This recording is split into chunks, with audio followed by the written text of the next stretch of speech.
Dans cette vidéo, je vais t'expliquer en détail comment est-ce que tu peux tirer un maximum de gains avec le changement physique et mental en actionnant les bons leviers. Car si tu regardes cette vidéo, c'est probablement que tu as moins de temps à dédier que les autres. Salut à toi, si tu ne me connais pas, je suis Tristan, coach fitness et lifestyle pour entrepreneurs. J'ai accompagné des dizaines d'hommes à changer physiquement en les aidant sur plusieurs aspects de leur vie, sommeil, nutrition, productivité, entraînement, plus communément ce que j'appelle le lifestyle. Mon but, c'est de m'occuper d'une partie de leur vie qui ont un impact direct sur leurs résultats en tant qu'entrepreneur. Et évidemment, leur dégager un maximum de temps. En gros, je ne vais pas t'ajouter d'événements dans ton agenda. Et je vais être cash avec toi. À la fin de cette vidéo, tu auras deux options. Soit tu appliques ces conseils toi-même, soit tu délègues l'intégralité de tout ce que je vais te dire pour au final gagner un maximum de temps et d'énergie mentale. Les deux sont valables et je t'explique tout en fin de vidéo. Ok, partons du problème de base. Je sais pas si tu es au courant, mais la recherche, elle démontre ça. On a Lucas Wesky et collaborateurs en 2016 dans le Journal of Personality and Social Psychology. En fait, ils ont montré à des gens des photos d'hommes présentés comme des cadres, des métiers plutôt haut placés. Et les résultats étaient très nets. Les physiques les plus bâtis avec les plus belles carrures se voient spontanément attribuer une meilleure note, avec plus de leadership et plus de statut. En gros, la conclusion, c'est que ton physique, il parle avant toi. Ensuite, on avait Levin et Schweitzer en 2015. L'étude, c'était avec un CV identique et à performance identique.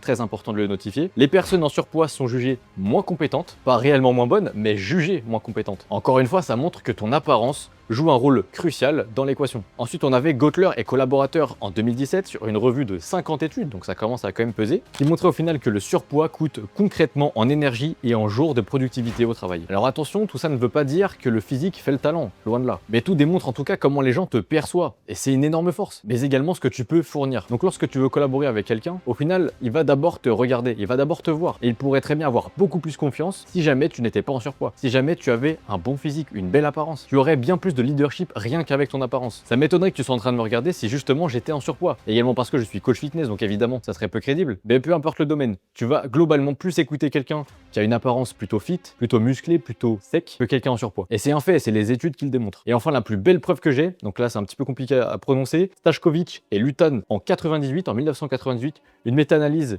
avec 114 études, donc là ça pèse vraiment très lourd, 21 000 participants, grosse preuve. La conclusion c'était plus tu te sens capable, plus tu performes. Et c'est un des liens les plus solides qu'on a sur la psychologie du travail. Et rien ne révèle ce sentiment d'être capable autant qu'une personne qui a ses premières victoires avec des actions sur son propre corps. Plus globalement, tu as tout intérêt à t'intéresser au changement physique et mental pour une meilleure santé et pour faire croître à moyen long terme ton activité. Puisque je le rappelle, tu aurais potentiellement un meilleur leadership, les gens te feraient plus confiance et tu auras toi-même plus confiance en toi. Et qui dit plus confiance en toi, dit une meilleure performance au travail. Maintenant, comment est-ce que tu peux changer les choses de ton côté? À ce moment-là, tu as plusieurs leviers potentiellement actionnables et je vais justement te les présenter. Évidemment ici, il n'y a rien qui est personnalisé, donc prends un petit peu ce que tu veux, prends ce qui te semble cohérent globalement. Et également, je te le rappelle, mais tu ne pourras pas tout actionner en même temps. Je te rappelle que tu as simplement un cerveau, deux bras, deux jambes, pas plus, donc tu ne pourras pas utiliser 3 leviers en même temps à actionner à fond, c'est pas possible. On va commencer par le levier numéro 1, la dépense énergétique. Ça consiste simplement à bouger plus. Globalement, dépenser plus de calories qu'aujourd'hui. Et surtout si tu es très sédentaire. Maintenant, comment est-ce qu'on fait ça? Donc là, tu as plusieurs solutions. Marcher plus dans tes journées, donc soit en dédiant plus de temps dans tes journées dédiées vraiment à ça, soit en réorganisant ces journées pour récupérer ce temps pour le dédier à la marche. Ou sinon, tu as vraiment un outil extraordinaire, une arme redoutable, c'est le tapis de marche. Le tapis de marche couplé à un bureau assis debout,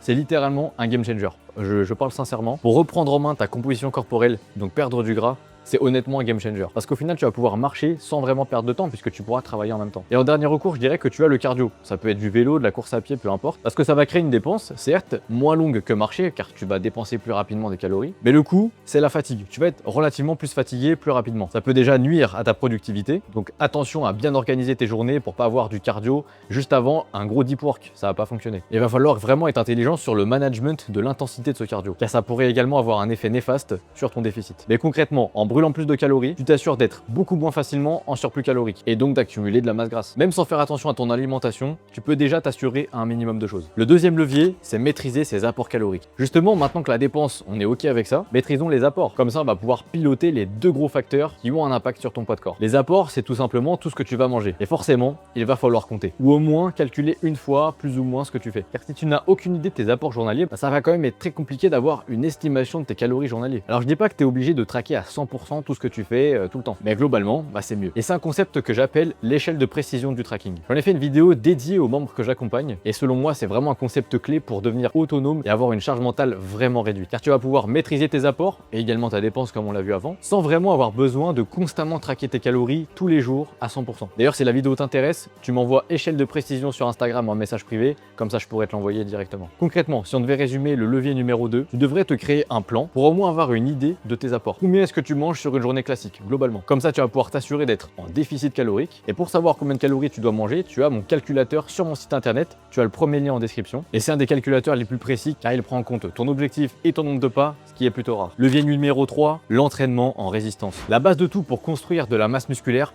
c'est l'entraînement. Tu as peut-être déjà entendu des 80% entraînement, 20% nutrition ou je ne sais quoi, mais en réalité, tout part absolument de l'entraînement. Parce que même un quota de protéines sans entraînement, bah, c'est zéro masse musculaire à la fin. Il va falloir que tu te rapproches le plus possible de l'échec musculaire sur un certain nombre de séries de travail sur chaque muscle. C'est exactement ça qui va créer un stimulus intéressant, qui va forcer ton corps à créer du nouveau tissu. C'est pas une histoire de casser des fibres musculaires ou je ne sais quoi, ça c'est les choses qu'on apprend en BPGEPS, mais ce n'est plus d'actualité. C'est une donnée qui est complètement erronée. Évidemment, je te parlais de protéines, ça reste quand même la base de tout. Si tu n'as rien pour construire ces nouveaux tissus, ça va être compliqué. Mais globalement, c'est très simple. Tu vises 2 grammes par kilo de poids de corps de protéines et c'est tout. Donc si tu fais 70 kg, 140 grammes de protéines, c'est très bien. T'as pas besoin d'aller chercher plus loin, c'est une excellente base, fie-toi là-dessus et c'est tout. Levier numéro 4, le sommeil. Clairement, le sommeil, c'est le facteur qui va orchestrer le tout. Parce que clairement, si t'es pas assez reposé, même avec une diète quasiment parfaite, des entraînements intenses, une dépense qui est nickel, bah ça va pas fonctionner. Et tu te mets d'énormes bâtons dans les roues, ça va clairement te ralentir alors que tout le reste à côté est quasiment parfait. Donc ça va te ralentir et tu vas même peut-être stagner. En réalité, je devrais même le mettre en levier numéro 1. En réalité, je devrais peut-être le mettre en levier numéro 1 car c'est littéralement celui qui a un impact sur absolument tout le reste. Alors si tu devais choisir un des leviers, bah tu devrais peut-être choisir celui-là. Car même avec une dépense et un apport maîtrisé, si tu es complètement KO, encore une fois, ça ne va pas fonctionner. Tu vas brûler beaucoup moins de calories de façon involontaire et en plus être encore plus fatigué pour strictement rien. Et si je devais te donner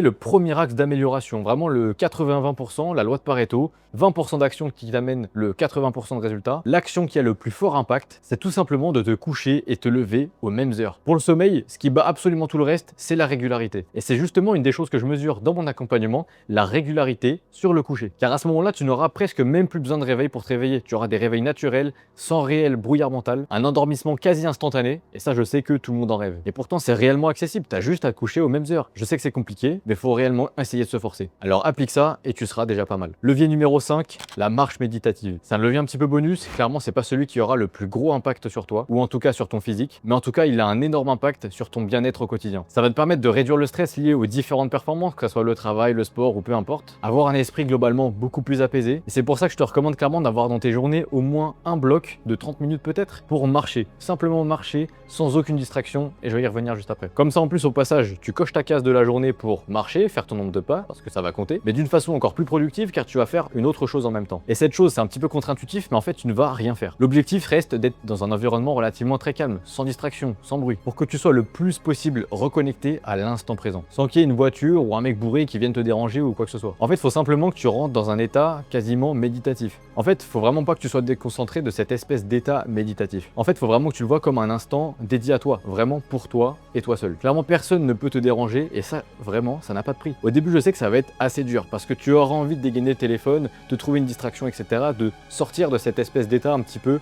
chaotique au début. Parce que je le sais, d'habitude, bah voilà, tu regardes une vidéo YouTube, ou alors tu écoutes de la musique, tu écoutes un podcast, tu scrolles, bref, tu parles à quelqu'un au téléphone ou je ne sais quoi, tu fais quelque chose qui te distrait au final. Mais clairement, je te conseille de ne faire rien d'autre que de marcher et de penser. Pense à l'instant présent. Tu es ici, présent, maintenant, tout de suite. Clairement, je pourrais en faire une vidéo dédiée, mais en fait, il faut vraiment que tu te dises que quand tu fais des projections dans le futur, quand tu réfléchis au passé, quand tu rumines un peu le passé, la nostalgie, tout ça, en fait, tu le fais depuis le présent. C'est la seule chose qui compte aujourd'hui, c'est l'instant présent. La vie, c'est l'instant présent. Alors profite, prends une pause là, fais 20 minutes de marche méditative où tu penses qu'à ça, tu ne te fais pas distraire. Aujourd'hui, clairement, la monnaie la plus chère, c'est ton temps et ton attention. Et malheureusement, on est en train de te la voler avec des tas de distractions, avec des vidéos, avec de la musique, avec plein de choses. Et c'est dommage parce que les meilleures idées, on les a quand il n'y a pas de bruit autour de nous. Quand je réfléchis à ces idées de vidéos, la plupart du temps, elles viennent à un moment donné où je ne peux que penser sans être distrait. Vraiment, je suis seul à ce moment-là. Alors voilà pour ces 5 leviers. Je sais que ça fait peut-être beaucoup d'un coup et c'est pour ça que je t'ai dit au début de la vidéo d'impliquer, voilà, certains en fonction de ton contexte, en fonction de ton avancement. Et c'est pour ça que je peux te proposer mon aide à travers mon accompagnement qui justement t'aidera à mettre en place les actions au bon moment, à mettre en place les actions qui ont un gros pouvoir, un gros impact maintenant tout de suite et qui ne te demandera pas un énorme effort. C'est également une opportunité pour toi pour déléguer un maximum de tâches. Si tu as l'impression que ça va te prendre une énorme charge mentale, que tu vas devoir y penser, etc., eh bah délègue tout simplement, comme tu peux le faire dans une autre tâche, délègue la partie fitness, lifestyle de ta vie. Je structure, tu exécutes. Et si tu es intéressé justement, tu as un lien en description pour faire un audit qui est sans engagement. Je te remercie pour ton écoute et à bientôt.